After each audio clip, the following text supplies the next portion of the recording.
இறை அழைப்பு ஜும்மாவுடைய தொழுகையை நிறைவேற்றுவதற்காக வேண்டி இங்கே வருகை தந்திருக்கிற நம் அனைவர்கள் மீதிலும் அல்லாஹ்வுடைய பேரருள் என்றென்றும் நின்று நிலவுவதோடு சாந்த நபியோடு சொர்க்கத்தில் சங்கமிக்கக்கூடிய நல்ல பாக்கியத்தை அல்லாஹ் நம் அனைவர்களுக்கும் தந்து வருவானாக. கண்ணியத்திற்குரிய பெரியவர்களே, இஸ்லாமிய மாதங்களின் வரிசையில் 11வது மாதமாக திகழ்வது துல்கஅதா மாதம். இஸ்லாமிய மாதங்களின் வரிசையில் 11வது மாதமாக திகழ்வது துல்கஅதாவுடைய மாதம்.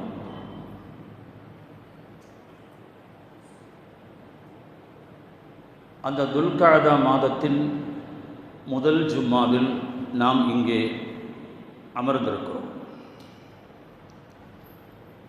அல்லாஹு ஜல்ல ஷஅனுஹு வ தஆலா எப்பொழுது வானங்களையும் பூமியையும் அவன் படைத்தானோ, படைத்த நாளிலே அல்லாஹு தஆலா மாதங்களின் எண்ணிக்கையை அவன் 12ஆக தீர்மானித்திருக்கிறான். இன்ன இத்தத்த ஷுஹூரி இந்தல்லாஹி 12 ஷஹ்ரன் ஃபீ கிதாபில்லாஹ்.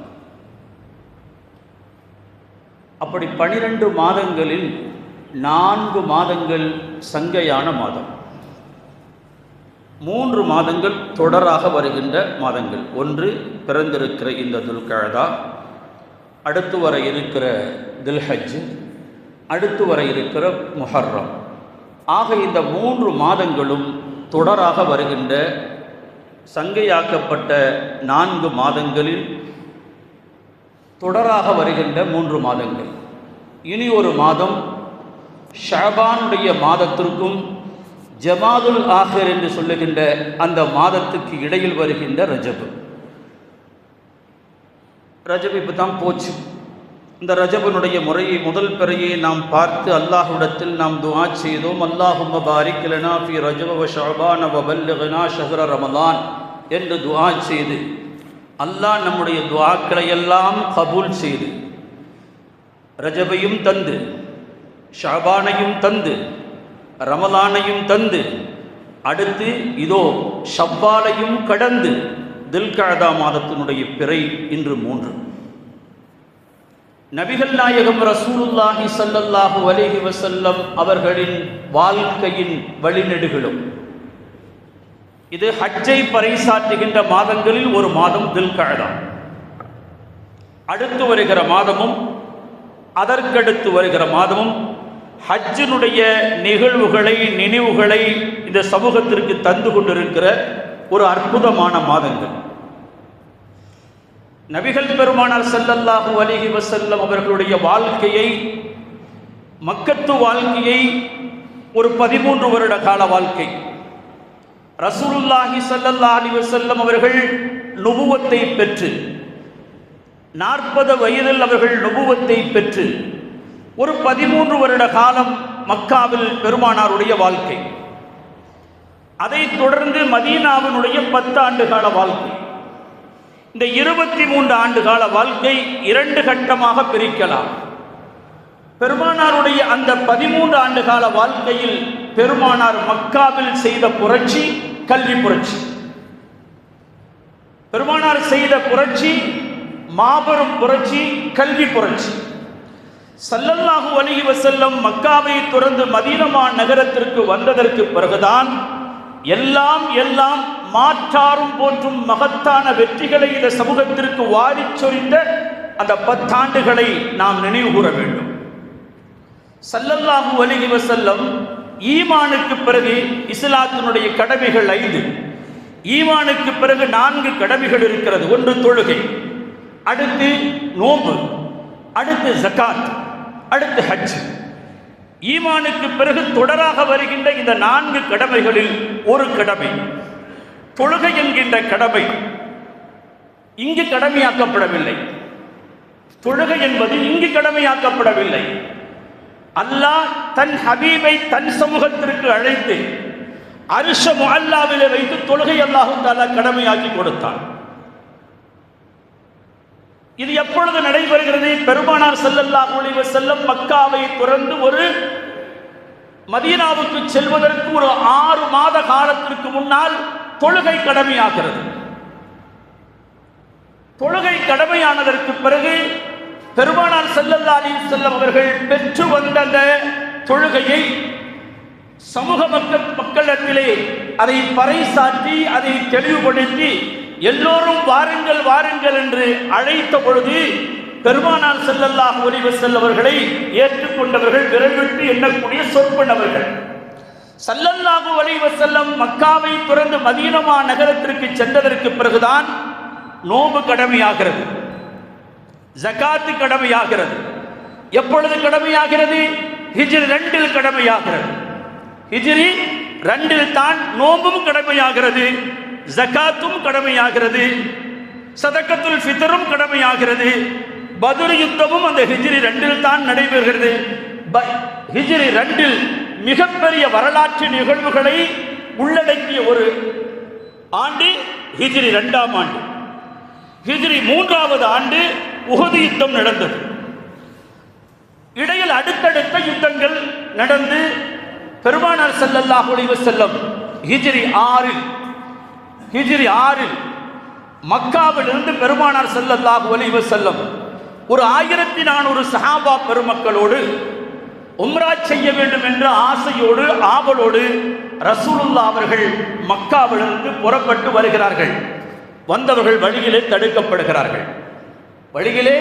தடுக்கப்படுகிறார்கள். பெருமானார் ஸல்லல்லாஹு அலைஹி வஸல்லம் தடுக்கப்பட்ட இடம் ஹுதைபியா என்கின்ற இடம். வரலாற்றில் பிரசித்தி பெற்ற ஒரு ஹுதைபியா உடன்படிக்கை முற்றிலும் முஸ்லிம்களுக்கு பாதகமான என்றாலும் பெருமானார் ஸல்லல்லாஹு அலைஹி வஸல்லம் அகமகிழ்ந்து அதை ஏற்றுக்கொண்டு இந்த ஆண்டு நீங்கள் உம்ரா செய்ய உங்களுக்கு அனுமதி இல்லை, திரும்பி போக வேண்டும் என்று அனுப்பிய பொழுதும் மிகுந்த சங்கடத்தோடு வருத்தத்தோடு ஸல்லல்லாஹு அலைஹி வஸல்லம் அவர்களும் அவருடைய சஹாபா பெருமக்களும் திரும்பி போக வேண்டிய ஒரு கட்டம் ஹிஜ்ரி 6 ஏற்பட்டது. அதற்கு பிறகு ஸல்லல்லாஹு அலைஹி வஸல்லம் மறு ஆண்டு குறிப்பிட்ட சில நாட்களை பெற்று மதீனாவிலிருந்து புறப்பட்டு வந்து பெருமானார் ஸல்லல்லாஹு அலைஹி வஸல்லம் அந்த உம்ராவை திருப்பி செய்து விடுகிறார்கள். ஹிஜ்ரி 8 மக்கா வெற்றி வாகை சூடப்படுகிறது. ஹிஜ்ரி 9 ஹஜ் கடமையாகிறது. கடமையான உடனே கண்மணி நாயகம் ஸல்லல்லாஹு அலைஹி வஸல்லம் ஹஜ்ஜுக்கு புறப்பட அவர்கள் ஆயத்தமாகவில்லை. தன் அருமை தோழர், பாசத்திற்குரிய தோழர், நேசத்திற்குரிய சஹாபி ஹஜ்ரத் சய்யிதுனா அபூபக்கர் சித்தீக் ரலியல்லாஹு அன்ஹு அவருடைய தலைமையில் 300 சஹாபா பெருமக்களை பெருமானார் ஸல்லல்லாஹு அலைஹி வஸல்லம் தயார் செய்து பெருமானார் ஸல்லல்லாஹு அலைஹி வஸல்லம் அவருடைய வேலை நிமித்தமாக யமனுக்கு சென்றிருந்த ஹஜ்ரத் சய்யிதுனா அலி இப்னு அபீ தாலிப் ரலியல்லாஹு தஆலா அன்ஹு அவர்களை தனி விசேஷமான ஒரு தூதுவரை அனுப்பி யமனில் இருக்கிற அலி அவர்களை அழைத்து வாருங்கள் என்று அழைப்பு பணியையும் பெருமானார் ஸல்லல்லாஹு அலைஹி வஸல்லம் வேறு ஒரு நபித்தோழரிடத்தில் கொடுத்து அந்த அழைப்பு அங்கே சென்று அவர் திரும்பி மதீனாவுக்கு வருகிறார். தாங்கள் ஹஜ்ஜினுடைய கிரிகைகள் இன்னென்ன கிரிகைகள் இப்படி செய்ய வேண்டும் என்கின்ற தெளிவுரைகளை ஹஜ்ரத் சய்யிதுனா அபூபக்கர் சித்தீக் ரலியல்லாஹு அன்ஹு அவர்களுக்கு சொல்லிக் கொடுத்து, நீங்கள் இந்த 300 பேர்களில் நீங்களும் ஒருவராக இணைந்து கொள்ள வேண்டும். ஆனால் உங்களிடத்தில் ஒரு பொறுப்பு. நீங்கள் ஹஜ்ஜுக்காக செல்லுகிறீர்கள். ஹஜ்ஜினுடைய அமல்கள் எப்படி இருக்க வேண்டும் என்று அமல்களை எல்லாம் கற்றுக் கொடுத்து பெருமானார் ஸல்லல்லாஹு அலைஹி வஸல்லம் உங்களுடைய பிரத்யேகமான ஒரு வேலை, குர்ஆன் ஷரீஃபின் பிஸ்மில்லா இல்லாத ஒரு அத்தியாயம் சூரத்துல் பராத் என்கின்ற பராத்தினுடைய அந்த சூறாவை ஹஜ்ரத் அலி ரலியல்லாஹு அன்ஹு இடத்திலே ஓதி காண்பித்து காபாவின் மேலேறி அதன் உச்சத்தில் இருந்து நீங்கள் குர்ஆனுடைய வசனத்தை ஓத வேண்டும் என்று ஒரு 40 வசனத்தை ஓத பெருமானார் ஸல்லல்லாஹு அலைஹி வஸல்லம் பணிக்கிறார்கள். அதுவும் நடைபெறுகிறது. அதில் ஒரு வசனம்தான் யா அய்யுஹல்லதீன ஆமனூ இன்னமல் முஷ்ரிகூன நஜஸுன். ஈமான் கொண்டவர்களே, இறை மறுப்பாளர்களாக இருக்கிற முஷ்ரிக்கீன்கள் அவர்கள் அசுத்தமானவர்கள். அவர்கள் இந்த ஆண்டிற்கு பிறகு காபாவுல் உள்ளே அவர்களுக்கு பிரவேசனம் இல்லை என்கின்ற பிரகடனத்தை பெருமானார் ஸல்லல்லாஹு அலைஹி வஸல்லம் பிறப்பித்து அதை ஓதி அனுப்பி சொன்னார்கள் ஹஜ்ரத் அலி அவர்கள் ரலியல்லாஹு அன்ஹு அவர்களுக்கு. அதெல்லாம் முடிச்சுட்டு வந்துட்டாங்க.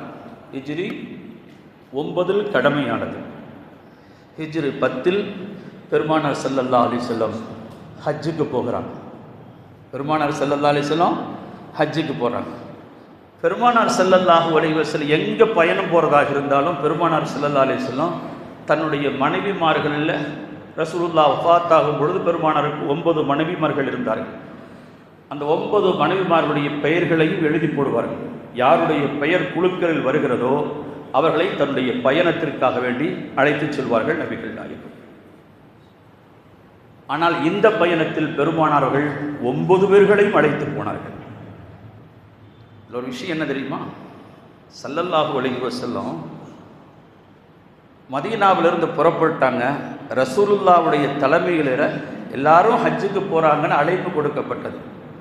மதீனாவிலிருந்து புறப்பட்ட சஹாபாக்கள் 12,000 சில்லற சஹாபாக்கள் தான் புறப்பட்டார்கள். பெருமானார் தலைமை தாங்கி அருமை சஹாபா பெருமக்கள் மதீனாவிலிருந்து புடைசூழவர்கள் புறப்பட்டு வருகிறார்கள் என்கின்ற செய்தியை இஸ்லாத்தினுடைய பிரச்சாரங்களை செய்ய சென்ற அருமை சஹாபாக்கள் எங்கெல்லாம் குழுக்களாக இருந்து பணியாற்றி கொண்டிருக்கிறார்களோ அவர்கள் எல்லோரும் பெருமானாரோடு ஹஜ் செய்ய வேண்டும் என்று ஆசையோடு ஆவலோடு புறப்பட்டு வருகிறார்கள். எல்லோரும் புறப்பட்டு வர்றாங்க.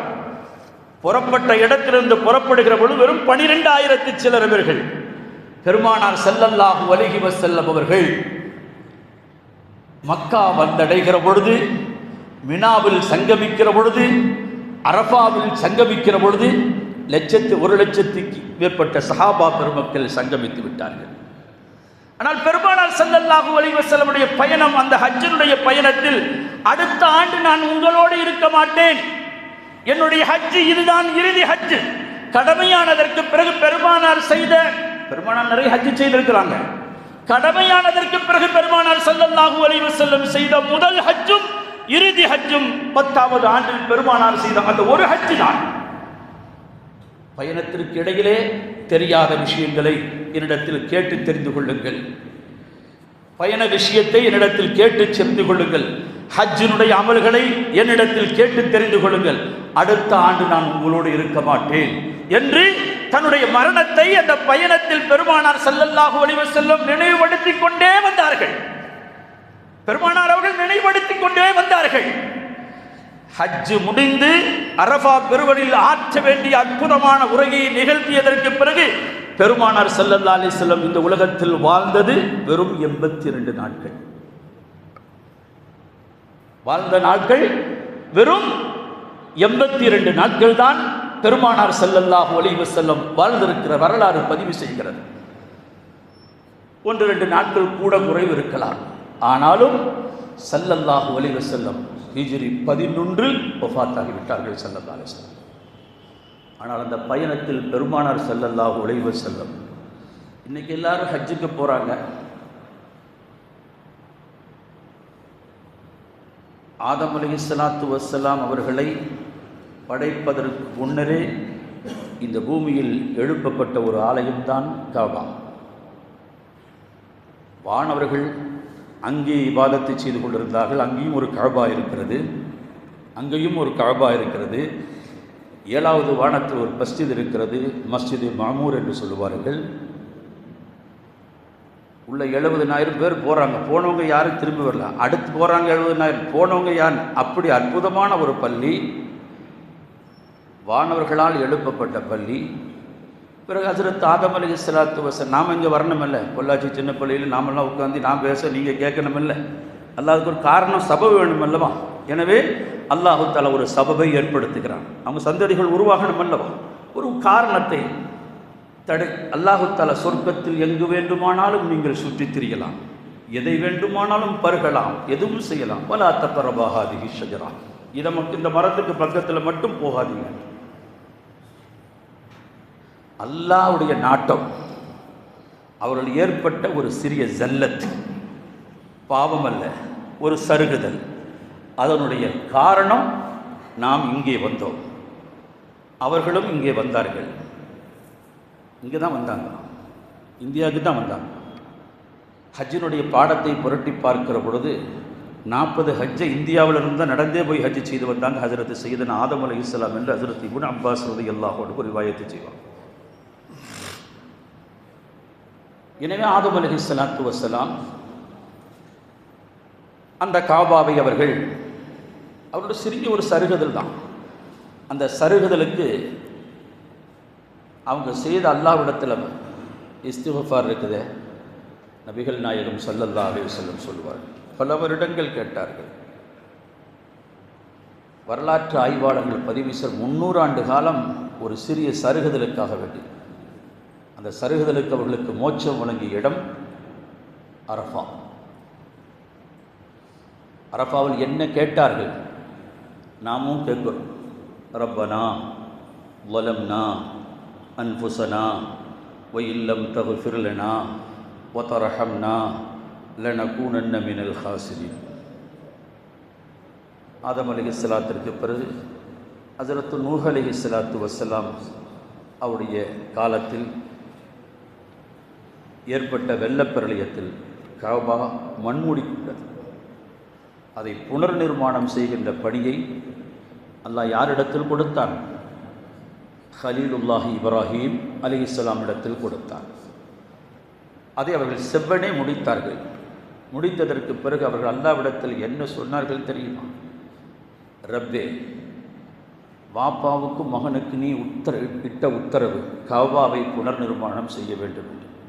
புனர் நிர்மாணம் நாங்கள் செய்து முடித்து விட்டோம். ரப்பனா தக்கப்பல் மின்னா, ரப்பனா தக்கப்பல் மின்னா, இறைவா எங்களிடமிருந்து நீ ஏற்றுக்கொள்வாயாக என்று கேட்டார்கள்.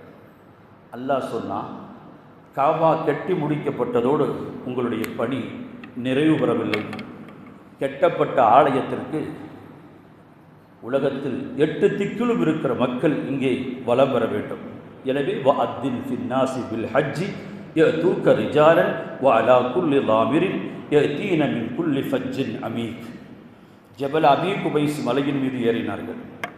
இப்போ ஹஜ்ஜுக்கு போனவங்க, உம்ராவுக்கு போனவங்களுக்கு தெரியும், சஃபா மருவாவுக்கு மத்தியில் நாம் தொங்கோட்டம் ஓடுகிறோம் அல்லவா, அதை ஒட்டி இருக்கிற அதுதான் ஜபல் அபீக் உபைஸ் மலை. அந்த மலையின் மீது ஏறி நின்று ஹஜ்ரத் இப்ராஹிம் அலைஹிஸ்ஸலாம் இந்த சமூகத்திற்கு அழைப்பு கொடுத்தார்கள். யா யுஹன்னாஸ், அல்லாஹ் சொன்னான் செய்ய வேண்டியது. இன்ன ரப்பக்கும் பனா பைத்தன். கெட்டனது யாருங்க? யாரு? இப்ராஹிம் அலைஹிஸ்ஸலாம். துணைக்கு நின்றவங்க யாரு? இஸ்மாயில் அலைஹிஸ்ஸலாம். எவ்வளவு அடக்கத்தின் சின்னம்! அந்த சின்னத்தினுடைய பிரதிபலிப்பாடு தான் நமது நாயகம் ஸல்லல்லாஹு அலைஹி வஸல்லம். எனவே அவர்கள் பிரார்த்திக்கிறார்கள். என்ன பிரார்த்திக்கிறார்கள்? இன்ன ரப்பக்கும் பனா பைத்தன். அல்லாஹ் உங்களுக்கு ஒரு வீட்டை கட்டி தந்திருக்கிறான். எவ்வளவு அடக்கமான வார்த்தை பாருங்க, எவ்வளவு அடக்கமான வார்த்தை பாருங்க. இன்ன ரப்பக்கும் பனா பைத்தன், உங்க ரப்பு உங்களுக்கு ஒரு வீட்டை கட்டி தந்திருக்கிறான். வ அவ்ஜப அலைக்குமுல் ஹஜ்ஜ இலை, அதன் பக்கம் நீங்கள் என்ன செய்ய வேண்டும்? அந்த காபாவின் பக்கம் வர வேண்டும், காபாவை தவாஃபு செய்ய வேண்டும் என்ற ஆணையை இதோ இந்த ஜபல் அபீக் உபைஸ் மலையின் மீது உங்களுக்கு தருகிறேன் என்று சொன்னார்கள் சையதுனா இப்ராஹிம் அலைஹிஸ்ஸலாம். அல்லாஹ்ட்ட கேட்குறாங்க, நாங்கள் 3 பேர் தான் இப்போ இருக்கிறோமே, மலை உச்சியில் ஏறி சொல்கிற இது எப்படி மக்களுடைய காதுகளில் எத்துன்னு கேட்குறான். மற்ற தஃசீர்களும் அப்படியும் வருகிறது. அல்லாஹ் சொன்னான், இன்னமா அழைங்கள் பலா, உனக்கு சொன்ன வேலை செய்ய. ஏறிண்டு அழைப்பு கொடுத்தார்கள். அத்துணை மலைகளும் அப்படியே இப்ராஹிம் அலைஹிஸ்ஸலாமுடைய அழைப்பு எல்லோரிடத்தில் போய் சேர வேண்டும் என்பதற்காக மலைகள் தங்களை தாழ்த்தி கொண்டன. ஹஜ்ரத் இப்ராஹிம் அலைஹிஸ்ஸலாம் வஅல்தஃபத பிவஜ்ஹி யமீனன் வ ஷிமாலன் வ ஷர்கன் வ கர்பன், மேற்கும் திரும்புகிறார்கள், அழைப்பு கொடுக்கிறார்கள். கிழக்கும் கொடுக்கிறார்கள், வலதும் கொடுக்கிறார்கள், இடதுமுக்கு 4 திசையில் நின்று திரும்பி அழைப்பு கொடுக்கிறார்கள்.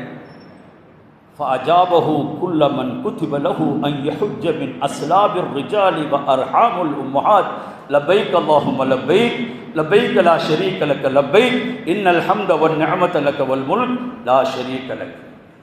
இப்ராஹிம் அலைஹிஸ்ஸலாத்து வஸ்ஸலாம் அன்று அவர்கள் கொடுத்த அந்த அழைப்பு, அல்லாஹ் எல்லாவற்றுக்கும் ஆற்றல் உள்ளவன், சக்தி உள்ளவன். எனவே நம்முடைய தந்தையுடைய முதுகுகளிலும் நாம் இருந்த அந்த அணுக்களாக இருந்த தாயின் கருவறையில் அணுக்களாக இருந்து அந்த எங்கே சேர வேண்டுமோ அந்த இடத்தில் சேர்ந்த அந்த அருகாமுகள் ரூஹுகள் அல்லாஹ்வுடைய பதில் சொன்னவர்களுக்கு ஹஜ்ஜை நசீபை பெறுகிறார்கள். இப்ராஹிம் அலைஹிஸ்ஸலாத்து வஸ்ஸலாமுடைய அழைப்பை ஏற்று அழைப்பின் பாக்கியத்தை பெற்றவர்கள் ஹஜ்ஜுக்காக உம்ராவுக்காக வேண்டி பயணிக்கிறார்கள் என்று நம்முடைய முஃபஸ்ஸிரீன்கள் திருமறையினுடைய விரிவுரையாளர்கள் நமக்கு தருகிறார்கள். கண்ணியத்திற்குரியவர்களே, ஒரு மஸ்ஜிது தகர்க்கப்பட்ட பொழுது நாம் சங்கடப்பட்டோம், வேதனைப்பட்டோம், வியாகுலப்பட்டோம். ஆனால் அந்த ஒரு மஸ்ஜிதை இழந்ததற்கு பிறகு லட்ச மஸ்ஜிதுகள் உருவாகியிருக்கிறது. உண்மையா இல்லையா? ஆனால் எந்த ஆலயத்தை அல்லாஹு ஜல்ல ஷஅனுஹு தஆலா அப்ரஹாமுடைய யானைப்படைகளை தகர்த்தெறிந்து அந்த ஆலயம் காபா பாதுகாக்கப்பட்டதோ, அந்த காபா கியாமத்திற்கு முன்னால் 2 தடவை தகர்க்கப்படும் என்று சொன்னார்கள் நபிகள் நாயகம். காபாவுக்கு நீங்கள் சென்றால் தவாஃபை அதிகமாக செய்யுங்கள் என்று சொன்னார்கள் நபிகள் நாயகம். 3வது தடவை உயர்த்தப்படும் என்று சொன்னார்கள் நபிகள் நாயகம். காபாவின் ஒரு மூலையில் இந்திய துணைகண்டத்தை பார்த்து கொண்டிருக்கிற நாம் தக்பீர் தஹ்ரீமா கட்டுகிற பொழுது ஹஜ்ருல் அஸ்வதை முன்னோக்கித்தான் நாம் தக்பீர் கட்டுகிறோம். நபிகள் நாயகம் ரசூலுல்லாஹ் ஸல்லல்லாஹு அலைஹி வஸல்லம் காபாவின் நிழலிலே அமர்ந்து உட்கார்ந்திருக்கிற பொழுது இஸ்லாத்தின் தென்றலை இந்த பகுதியில் நான் உணர்கிறேன் என்று சொன்னார்கள் நபிகள் நாயகம். அத்தகைய பாக்கியமிக்க ஹஜ்ருல் அஸ்வத் ஒரு 40 ஆண்டுகளுக்கு மேல் இருந்த இடத்தில் இல்லை, கடத்தி கொண்டு அதை சிதறடித்தார்கள் என்றெல்லாம் வரலாறு. மீண்டும் அது கொண்டு வந்து சேர்க்கப்பட்டதெல்லாம் வரலாறு. எனவே கண்ணியத்திற்குரியவர்களே, இது ஒரு புனிதமான மாதம். அல்லாஹ்வுடைய விருந்தாளிகளாக இருக்கிற ஹாஜிகள் இந்திய துணைக்கண்டத்திலிருந்தும் உலகத்தினுடைய 8 திக்கிலிருந்தும் பயணித்துக் கொண்டிருக்கிறார்கள். போனவர்கள் எல்லாம் மதீனாவில் இறங்கியிருக்கிறார்கள் என்ற செய்தி, மக்காவில் இறங்குகிற செய்தி, ஆரோக்கியமான அவர்களுடைய பயணங்கள் ராகத்தான முறையில் ஹஜ்ஜினுடைய வணக்க வழிபாடுகளை நிறைவு செய்து தாயகம் திரும்புவதற்கு அல்லாஹ் அவர்களுக்கு அருள் புரிவானாக. யாரெல்லாம் புறப்பட ஆயத்தமாக இருக்கிறார்களோ இந்த ஆண்டு, வரும் ஆண்டுகளில் யாரெல்லாம் ஹஜ் செய்ய வேண்டும் என்ற ஆசையும் அவாவும் உள்ளவர்களாக இருக்கிறார்களோ அல்லாஹ் அவருடைய எண்ணங்களை அல்லாஹு தஆலா பரிபூர்ணமாக்கி தந்து ஹஜ்ஜினுடைய உம்ராவினுடைய எல்லா வணக்கங்களையும் நிறைவு செய்யக்கூடிய நல்ல பாக்கியத்தை அல்லாஹ் தந்தருள் புரிய வேண்டும் என்று இந்த கட்டத்தில் நாம் துஆ செய்து கொள்கிறோம். கண்ணியத்திற்குரியவர்களே, ஹஜ்ஜுக்கு வழி அனுப்புகிற சீசன் இது. எங்கே பார்த்தாலும் ஹஜ்ஜுக்கு வழி அனுப்புகிற சீசன். அப்படி வழி அனுப்புகிற பழக்கம் இருக்குதா? அப்படி ஏதாவது ரசூலுல்லாஹ்வுடைய காலத்தில் நடந்திருக்குதா என்றெல்லாம் சில கேள்விகள் நம்முடைய செவிப்பறைகளில் விழுவதை நாம் பார்க்கிறோம். ஆம், ஸல்லல்லாஹு அலைஹி வஸல்லம் பிறந்தது மக்கா, வளர்ந்தது மக்கா, திருமணம் முடித்தது மக்கா, மக்கள் செல்வங்களை ஈண்டெடுத்தது மக்கா. எல்லாம் இருக்கிற பெருமானார் ஸல்லல்லாஹு அலைஹி வஸல்லம் பிறந்த மண்ணை விட்டோம் துரத்தி அடிக்கப்பட்ட பொழுது மதீனாவை நோக்கி பெருமானார் பயணித்து வந்தார்கள் ஸல்லல்லாஹு அலைஹி வஸல்லம். அருமை சஹாபியான ஹஜ்ரத் சய்யிதுனா உமருல் ஃபாரூக், ஹஜ்ரத் உமருல் ஃபாரூக் ரலியல்லாஹு அன்ஹு, யா ரசூலல்லாஹ், வந்து 6 ஆண்டுகள் ஆகிவிட்டது, 4 ஆண்டுகள் ஆகிவிட்டது, 5 ஆண்டுகள் ஆகிவிட்டது. யா ரசூலல்லாஹ், பிறந்த மண்ணில் இருக்கிற இறையாலமாம் காபாவை நான் பார்த்து வருவதற்கு எனக்கு அனுமதி தாருங்கள் என்று கேட்கிறார்கள். ரசூலுல்லாஹ் ஸல்லல்லாஹு அலைஹி வஸல்லம். கேட்பவர் யார்? உமர் ரலியல்லாஹு. யாரிடத்தில் கேட்கிறார்? ரசூலுல்லாஹ் ஸல்லல்லாஹு அலைஹி வஸல்லம் இடத்தில் கேட்கிறார். ரசூல் ஸல்லல்லாஹு அலைஹி வஸல்லம் அனுமதி வழங்குகிறார்கள். அனுமதி வழங்கிவிட்டு பெருமானார் ஸல்லல்லாஹு அலைஹி வஸல்லம் சொன்ன வார்த்தை இருக்கிறதே, உங்களுக்கும் எனக்கும் ஒரு பாடம். ரசூலுல்லாவிடத்தில் அனுமதி கேட்ட பொழுது ரசூலுல்லாஹ் அனுமதி கொடுத்து அவர்களை ஒட்டகத்திலே ஏற அமரச் செய்துவிட்டு பெருமானார் அவர்களை மேலேற்றிவிட்டு நடந்து சென்று பெருமானார் ஸல்லல்லாஹு அலைஹி வஸல்லம் பயணித்துக் கொண்டிருக்கிற பொழுது சொன்னார்கள், லா தன்சானி யா உஹய்ய ஃபீ துஆயிக். உங்களுக்கு எனக்கு ஒரு பாடம். உம்ராவுக்கு போறாங்க. நாயகமே அனுமதித்தாங்க, அனுமதி கொடுக்குறாங்க. அனுமதி கொடுத்து விட்டு ரசூல் ஸல்லல்லாஹு அலைஹி வஸல்லம் சொன்னாங்க, என் அருமை சகோதரே உமர் அவர்களே, பாக்கியமிக்க இந்த பயணத்தில், இறைவனை நெருங்கி ஒண்டி போகிற இந்த பயணத்தில், துஆ கபூலாகிற இடத்திற்கு போகிற உங்களுடைய இந்த பயணத்தில் மறவாமல் உங்கள் துஆவிலும் என்னையும் இணைத்துக் கொள்ளுங்கள், என்னையும் சேர்த்துக் கொள்ளுங்கள் என்று சேர்க்கிறார்கள் நபிகள். உமருடைய துஆ ரசூலுல்லாஹி ஸல்லல்லாஹு அலைஹி வஸல்லத்துக்கு ஒன்றும் தேவையில்லை. தேவை இருக்குங்களா? பாங்கு சொன்னால் துஆ ஓதணும். ரசூல் ஸல்லல்லாஹு அலைஹி வஸல்லம் பாங்குடைய துஆவை கற்றுத் தந்தார்கள். அல்லாஹும்ம ரப்ப ஹாதிஹி தஅவத்தி தாம்மா வஸ்ஸலாத்துல் காயிமா ஆத்தி முஹம்மதுல் வஸீலா வபஅத்ஹு மகாமம் மஹமூத். பாங்குடைய துஆ இன்னக லா துஹ் ஓதுங்க என்று ஒரு துஆவை கற்றுத் தந்தார்கள் நபிகள். யார் பாங்கு முடிந்ததற்கு பிறகு இந்த துஆவை ஓதுகிறார்களோ ஹல்லத் லஹு ஷஃபாஅத்தி, அவர்களுக்கு என்னுடைய பரிந்துரை உறுதியாகிவிட்டது, நிச்சயமாகிவிட்டது என்று சொன்னார்கள் நபிகள் நாயகம். உமர் ரலியல்லாஹு அன்ஹு 100 ஒட்டகத்திற்கு ஆசைப்பட்டு பெருமானாருடைய தலையை கொய்ய வந்தவர் தானே உமர் அவர்கள். ரசூலுல்லாஹ் அல்லாஹ்விடத்தில் துஆ செய்தார்கள். ஒன்று, இறைவா கத்தாபுடைய மகன் உமரை அல்லது ஹிஷாமுடைய மகன் அபூஜஹல், 2 பேர் யாரையாவது ஒரு எனக்கு துணையாத்தான் கேட்டாங்க. அல்லாஹ் கொடுத்தான். குர்ஆன் வசனம் ஓதுவதை கேட்டது ஒரு காரணம். ஆனால் ரசூலுல்லாஹ்வுடைய துஆ உமருக்கு தேவைப்பட்டது. உமருடைய துஆ யாருக்கு தேவையில்லை. இருந்தாலும் ஒரு ஒழுக்கத்தை, ஒரு மரபை நமக்கு கற்றுத் தருகிறார்கள் நபிகள் நாயகம். ஹஜ்ரத் உமரே சொல்றாரு, இமாம் துர்மதி ரலியல்லாஹு அன்ஹு தன்னுடைய சஹீஹ் ஜாமிஉ துர்மதியில் பதிவு செய்யும் ஹதீஸ் மிஷ்காத்தில் இந்த ஹதீஸ் இடம் பெற்றிருக்கிறார்.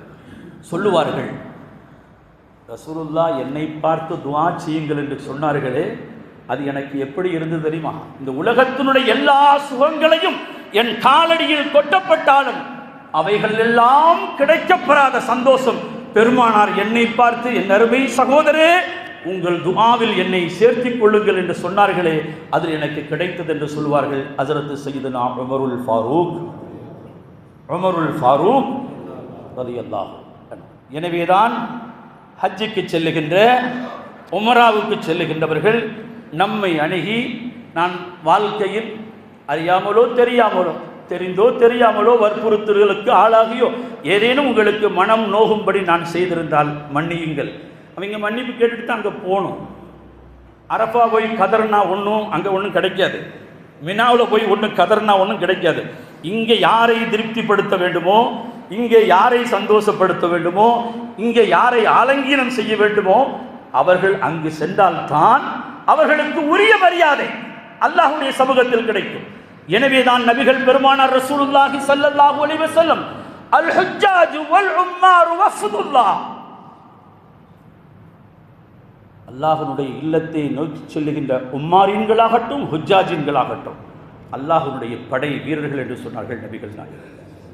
அவர்கள் என்ன கேட்டாலும் அல்லாஹ் கொடுப்பார். அத்தகைய பாக்கியம் பெற்றவர்களுக்கு தான் பெருமானார் துஆ செய்தார்கள், அல்லாஹும்ம கஃபிர் லில் ஹாஜ் வலிமன் இஸ்தக்ஃபர லஹுல் ஹாஜ். அல்லாஹ்வே ஹாஜியுடைய பாவத்தை மன்னிப்பாயாக. வலிமன் இஸ்தக்ஃபர லஹுல் ஹாஜ், ஹாஜி உன்னுடைய சமூகத்திற்கு வந்து யாருக்கெல்லாம் பிழை பொறுப்பு தேடுவாரோ அவருடைய பிழையை நீ மன்னிப்பாயாக என்று எல்லோருக்கும் கேட்டவர்கள் நபிகள் பெருமானார் ஸல்லல்லாஹு அலைஹி வஸல்லம். நமக்கும் ஆசை வேணும், நமக்கும் ஆசை வேணும். யா அல்லாஹ், மௌத்துக்கு முன்னால் உன்னுடைய ஆலயத்தை பார்த்து உன்னுடைய அருள்நேசர்கள், நபிமார்கள், சித்தீகன்கள், சுஹதாக்கள், சாலிஹீன்கள் தங்களுடைய பாதச்சுவடுகளை பதித்த அந்த புண்ணிய பூமியை வலம் வருகிற பொழுது நபிமார்கள் நடந்த இடத்திற்கு நாம் நடக்கிறோம் என்ற உணர்வு வர வேண்டும். நம்மை விட்டு மறைந்து போனவர்கள் தானே நபிமார்கள். அவர்கள் உயிரோடு தாங்க இருக்கிறாங்க, உயிரோடு தான் இருக்கிறார்கள் என்பதற்கு உத்தரவாதம் குர்ஆன், உத்தரவாதம் நபிகள் நாயகம் ஸல்லல்லாஹு அலைஹி வஸல்லம் அவர்கள் மதீனாவிலிருந்து தன்னுடைய அருமை தோழர்களான சஹாபா பெருமக்களை அழைத்து கொண்டு மதீனத்து மஸ்ஜிதுன் நபவியில் இதே மாதம் பிறை துல்காதா பிறை 25 என்று பெருமானார் ஸல்லல்லாஹு அலைஹி வஸல்லம் புறப்பட்டு வந்தார்கள். துல்ஹுலைஃபாவிலே தங்கினார்கள். தங்கிவிட்டு பெருமானார் நடந்து வருகிறார்கள். வருகிற பொழுது கேட்டார்கள் நபி ஸல்லல்லாஹு அலைஹி வஸல்லம், இது என்ன பள்ளத்தாக்கு என்று கேட்கிறார்கள். இது என்ன பள்ளத்தாக்கு என்று கேட்கிறார்கள். சையதுனா அபூபக்கர் சித்தீக் ரலியல்லாஹு அன்ஹு, இது அர்ஸுக் என்ற பள்ளத்தாக்கு. சொன்னார்கள், இதோ மூசா அலைஹிஸ்ஸலாத்து வஸ்ஸலாமை நான் பார்க்கிறேன், லூத் அலைஹிஸ்ஸலாமை பார்க்கிறேன், சாலிஹ் நபியை பார்க்கிறேன். ஒவ்வொரு நபிமார்கள் தல்பியா சொல்லிக் கொண்டு வருகிற காட்சியை நான் பார்க்கிறேன் என்று பிரகடனப்படுத்துகிறார்கள் நபிகள் நாயகம். ரசூலுல்லாஹ் மேராஜுக்கு போனாங்க. ரசூலுல்லாஹ் மேராஜுக்கு போனாங்க. பைத்துல் முக்தஸில் மூசா அலைஹிஸ்ஸலாத்து வஸ்ஸலாம் அவர்கள் கபரில் தொழுகிறது, குமுயிடு, ருக்குச்சுன்னா என்ன வேணுங்க? ரூஹு பண்ணுங்க. உடலோடு இருக்கிறார். அது எப்படி என்பது நம்மால் தீர்மானிக்க முடியாது. எப்படி இருக்கிறார்கள் என்று நம்மால் தீர்மானிக்க முடியாது. எனவே ரசூலுல்லாஹி ஸல்லல்லாஹு அலைஹி வஸல்லம் ஹஜ்ஜினுடைய ஒவ்வொரு வணக்கத்தை செய்து வழியிலே ஒவ்வொரு பள்ளத்தாக்கை கடந்து வருகிற பொழுது என் சகோதரர் மூசாவை பார்க்கிறேன், என் சகோதரர் சாலிஹ் நபியை பார்க்கிறேன் என்று ஒவ்வொரு நபிமார்களை தன்னுடைய பார்த்ததை தன்னுடைய தோழர்களுக்கு வழிநெடுகளும் அதை நேரலையாக செய்து வருகிறார்கள் ரசூலுல்லாஹ் ஸல்லல்லாஹு அலைஹி வஸல்லம். அல்லாஹு ஜல்ல ஷஅனுஹு தஆலா புனிதமிக்க அந்த காபாவை பார்க்கவும், கண்மணி நாயகம் ஸல்லல்லாஹு அலைஹி வஸல்லம் அவருடைய புனித ரவுலாவை ஜியாரத்து செய்யக்கூடிய நல்ல பாக்கியத்தை அல்லாஹ் நம் அனைவர்களுக்கும், நம் குடும்பத்தவர்களுக்கும், நம் மொஹல்லாவாசிகளுக்கும், அத்தனை பேர்களுக்கும் அல்லாஹு தாலா நசீபாக்கி தருவானாக. ஆமீன். வ ஆஹிரு தஅவானா அனில் ஹம்துலில்லாஹி ரப்பில் ஆலமீன். வஸ்ஸலாமு அலைக்கும் வரஹ்மத்துல்லாஹி வபரகாத்துஹு.